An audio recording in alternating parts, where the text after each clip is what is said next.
Hello दोस्तों, स्वागत है मेरे यूट्यूब चैनल ITI ऑनलाइन में। दोस्तों, बहुत बड़ी खुशखबरी सामने आ रही है। यहाँ BSF की ओर से ITI वालों के लिए बहुत बड़ी भर्ती निकली हुई है। लगभग 3,500 पद हैं।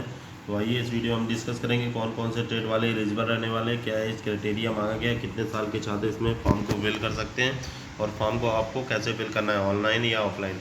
और इसमें मैं आपको बताऊंगा ये क्या NCVT वाले ही छात्र अप्लाई कर सकते हैं या SCVT वाले छात्र को भी मौका दिया जाएगा। चलिए दोस्तों, एक एक चीज़ को डिस्कस कर लेते हैं। वीडियो लास्ट तक देखिएगा, वीडियो आपके लिए बहुत महत्वपूर्ण होने वाला है। दोस्तों, यहाँ पे है government of India ministry of home affairs की तरफ से वैकेंसी निकली हुई है BSF की ओर से। Border Security force, directorate general of border Security force, personal directorate recruitment section. ये डेट आप देख सकते हैं 24 जुलाई 2025 को नोटिस निकला हुआ है। यहाँ पे इन्होंने बताया है online advertisement notice recruitment for the post of constable tradesman male and female in Border Security Force for the year 2024-25। Male और फीमेल छात्र दोनों ही इसको अप्लाई कर पाएंगे। पोस्टों की संख्या आप देख सकते हैं 3,588 वैकेंसी निकली हुई है, जिसमें से 3406 वैकेंसी मेल कैंडिडेट के लिए हैं और 182 वैकेंसी को फीमेल कैंडिडेट में बांटा गया है। इसका पे मैट्रिक्स मैं आपको बता दूं, ये रहने वाला है पे मैट्रिक्स लेवल 3 पे स्केल आप देख सकते हैं 21,700 से 69,100 7 CPC रिवाइज पे के अकॉर्डिंग। बहुत ही अच्छी सैलरी है, सेंट्रल गवर्नमेंट जॉब है दोस्तों। तो आपको इस फॉर्म को जल्दी से जल्दी अप्लाई कर लेना है। तो चलिए मैं आगे आपको बता देता हूँ कि इसमें क्या क्या क्वालिफ़िकेशंस हैं और कौन कौन से ट्रेड वाले इसमें आवेदन कर पाएंगे। तो जल्दी से मैं आपको आवेदन वाले जगह ले चलता हूँ, क्वालिफ़िकेशन वाले। सबसे पहले मैं आपको हेड ऑफिस बता देता हूँ। ये रिक्रूटमेंट एजेंसीज स्टेट वाइज अलग अलग हैं। जैसे जम्मू कश्मीर हो गया, जो जम्मू कश्मीर के रीजन को देखेंगे, ये JNK है, पंजाब, हिमाचल प्रदेश, चंडीगढ़। तो हर स्टेट वाइज इन्होंने डिवाइड किया हुआ है। बिहार, दिल्ली, तो उस हिसाब से है। और यहाँ पे एलिजिबिलिटी क्राइटेरिया सबसे पहले मैं आपको बता दूँ।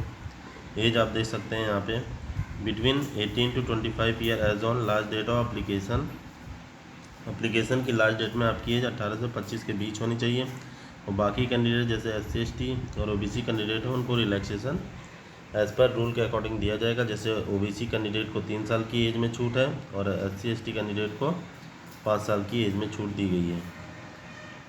नेक्स्ट हम आ जाते हैं एजुकेशन क्वालिफ़िकेशन पे। तो क्वालिफ़िकेशन पे सबसे पहले नंबर है आपका इलेक्ट्रीशियन ट्रेड वालों for the trade off constable, carpenter, constable, plumber, painter, electrician, pump operator और कांस्टेबल अपहोस्टर। इन सभी के लिए दोस्तों यहाँ पे 2 years certificate course from industrial training institute trade off similar trade. इसी ट्रेड में आपको ITI होना चाहिए। जैसे आप कारपेंटर से फॉर्म को फिल करना चाहते हैं कारपेंटर की पोस्ट पे, तो आपको कारपेंटर से ITI होना चाहिए। प्लम्बर में प्लम्बर से ITI, पेंटर में आपको पेंटर से ITI होना चाहिए, इलेक्ट्रीशियन में इलेक्ट्रीशियन से आपको ITI होना चाहिए। ऐसे ही पंप ऑपरेटर में पंप ऑपरेटर से ITI का सर्टिफिकेट होना चाहिए। और कांस्टेबल अपहोस्टर में अपहोस्टर की ITI सर्टिफिकेट आपके पास होना चाहिए। या फिर 1 year certificate course from industrial training और government affiliated vocational training at least 1 year experience in the trade. या फिर अगर आपके पास ITI का 2 साल का ITI का कोर्स नहीं है तो आपके पास 1 साल की ITI का सर्टिफिकेट प्लस 1 साल का एक्सपीरियंस उसी फील्ड में होना चाहिए। उनको भी इन्होंने मान करेंगे।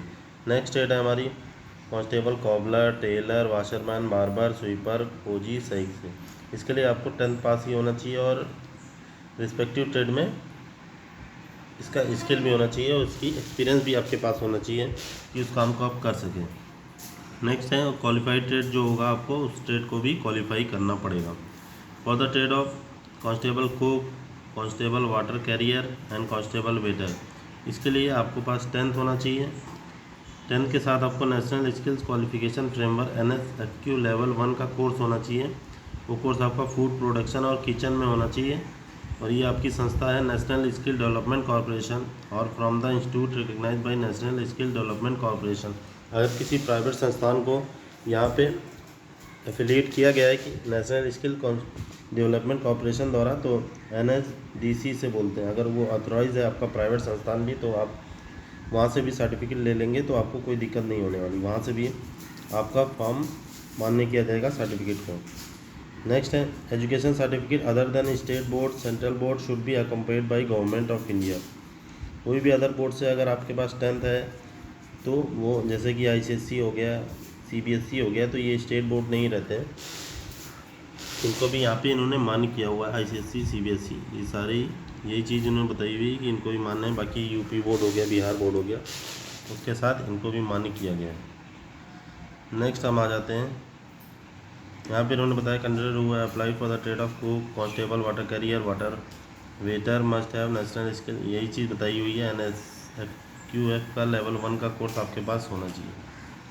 अब आ जाते हैं फिजिकल स्टैंडर्ड। तो फिजिकल स्टैंडर्ड दोस्तों बहुत नॉर्मल है यहाँ पे फॉर ऑल कैंडिडेट। यहाँ मेल के लिए हाइट बताई हुई 165, चेस्ट 75-80, वैसे फीमेल के लिए दोस्तों देख सकते हैं 155 हाइट और चेस्ट यहाँ पे एप्लीकेबल नहीं है। नेक्स्ट है हमारा रिलैक्सेशन। तो रिलैक्सेशन की बात कर लें तो रिलैक्सेशन आपको 160 सेंटीमीटर यानी कि 5 सेंटीमीटर की छूट दी जाएगी मेल कैंडिडेट में, और चेस्ट में यहाँ पे 75 से 80 होना चाहिए, यहाँ कोई छूट नहीं है। बाकी हाइट में फीमेल में अगर आप SC ST OBC से बिलोंग करते हैं तो 148 सेंटीमीटर को मान किया जाएगा। बाकी मिनिमम हाइट है शेड्यूल ट्राइब के लिए 158 है, जो हिल्स रीजन्स में रहते हैं उनकी हाइट थोड़ी कम रहती है, उस वजह से वैसे ही सभी लोगों को यहाँ पे आरक्षण दिया हुआ है। बाकी आप कोई भी डाउट है तो मैं इस पर सेपरेट वीडियो बना दूँगा। फिलहाल वीडियो ना ज़्यादा लंबा करते हुए मेन पॉइंट ही मैं इस वीडियो में कवर कर रहा हूँ। बाकी आई विज़न की बात कर लें तो आई विज़न आपकी vision minimum distance should be 6/6 and 6/9 in other I without correction without wearing glass, यानी कि विदाउट वियरिंग ग्लास के आपकी आइज़ 6/6 या 6/9 है तो चलेगा। Must not have knock knee, knock knee आपके नहीं होना चाहिए। फ्लैट फुट नहीं होना चाहिए, यानी कि आपके तालू बीच में गैप होना चाहिए, उसी को अगर गैप नहीं है तो उसका मतलब आपका फ्लैट फुट है। Varicose vein squint in eyes should possess colour perception standard CP 13, यानी कि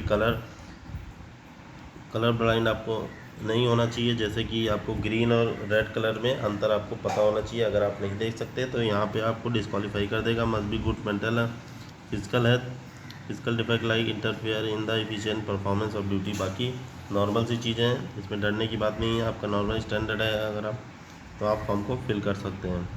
बाकी इसके बाद आपका फिजिकल टेस्ट होगा।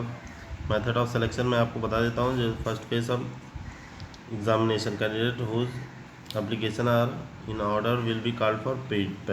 पहले आपका फिजिकल स्टैंडर्ड टेस्ट होगा दोस्तों, यहाँ पे पेट होगा फिजिकल एफिशिएंसी टेस्ट। इसमें आपसे रेस करवाई जाएगी। ये रेस रहने वाली है 5 किलोमीटर की, 24 मिनट में कंप्लीट करनी होगी मेल कैंडिडेट के लिए। बाकी फीमेल कैंडिडेट को ये रेस 1.6 मिनट में 1.6 किलोमीटर 8.30 मिनट में कवर करना होगा। Those candidate who are not qualify in the late physical standard the candidate will be eliminated, यानी कि इसमें कोई अगर मान लीजिए आप फेल हो जाते हैं तो आपको आगे की फर्दर रिक्रूटमेंट प्रोसेस के लिए नहीं बुलाया जाएगा। बाकी सेकेंड फेज़ ऑफ एग्जामिनेशन मैं बता दूं तो यहाँ पे आपका रिटर्न एग्जामिनेशन होने वाला है। तो फर्स्ट फेज़ में क्वालिफाई करेंगे यानी कि पेट में, तो उनको सेकेंड स्टेज रिटर्न एग्ज़ाम होगा, वो कि OMR बेस्ड होगा या फिर कंप्यूटर बेस्ड। ज़्यादातर चांसेस है कि आपका ऑनलाइन ही एग्ज़ाम लेंगे, जिसमें टोटल कंप्यूटर बेस्ड में ही क्वेश्चन CBT में ही क्वेश्चन आपके पेपर होने वाला है। रिटर्न एग्जामिनेशन का सिलेबस आप देख सकते हैं। 100 मार्क्स के क्वेश्चंस होंगे, जिसमें 35% मार्क्स UR कैंडिडेट को लाने ही होंगे। इससे कम लाते हैं तो रिजेक्ट कर दिया जाएगा आपको। नेक्स्ट है category EWS and ex serviceman should be 33% of for SC ST OBC। बाकी जो SC ST OBC से बिलोंग करते हैं उनके 33% मार्क्स को पासिंग मार्क्स रखा गया है। तो क्वेश्चन पेपर के यहाँ सिलेबस बताया हो तो 100 क्वेश्चन जो रहने वाले हैं वो 25 नंबर जनरल अवेयरनेस के रहेंगे, 25 क्वेश्चन आपके जनरल नॉलेज एलिमेंट्री मैथमेटिक्स यानी मैथ्स के रहेंगे। फिर इसके बाद रीजनिंग के 25 क्वेश्चन, फिर बेसिक इंग्लिश और हिंदी के क्वेश्चन 25 रहने वाले हैं। यहाँ पे टोटल आपके पास 2 घंटे का समय दिया जाएगा। ये आपका सिलेबस रहने वाला है। इसके बाद आपका थर्ड फेज एग्जामिनेशन, यहाँ पे डॉक्यूमेंट वेरिफिकेशन होगा, जितने भी आपके पास सर्टिफिकेट हैं उसको वो जांचेंगे। बाकी इसके बाद आपका ट्रेड टेस्ट वगैरह हो जाएगा। बाकी जितने जहाँ पे ट्रेड टेस्ट ज़रूरी है वहाँ पे आपका ट्रेड टेस्ट भी लिया जाएगा, जैसे आपके carpenter, plumber, painter, electrician, pump operator और अपोस्टर है, तो यहाँ पे कोई भी ट्रेड टेस्ट रिक्वायर नहीं है। ये इतने ट्रेड हैं आपके। नेक्स्ट है बाकी कॉबलर के लिए यहाँ पे इन्होंने बताया हुआ है कि टेस्ट में आपको पॉलिशिंग हैंडलिंग आनी चाहिए। टेलर में भी आपका ट्रेड टेस्ट होगा, वाशरमैन में, बार्बर में, स्वीपर में, खोजी साइज में आपका ट्रेड टेस्ट होने वाला है। इसमें आपको क्वालिफाई करना ज़रूरी है।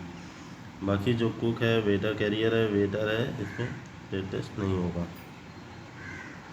यहाँ पे बाकी मेडिकल टेस्ट के बारे में बताया, टैटू वगैरह आपके पास नहीं होने चाहिए।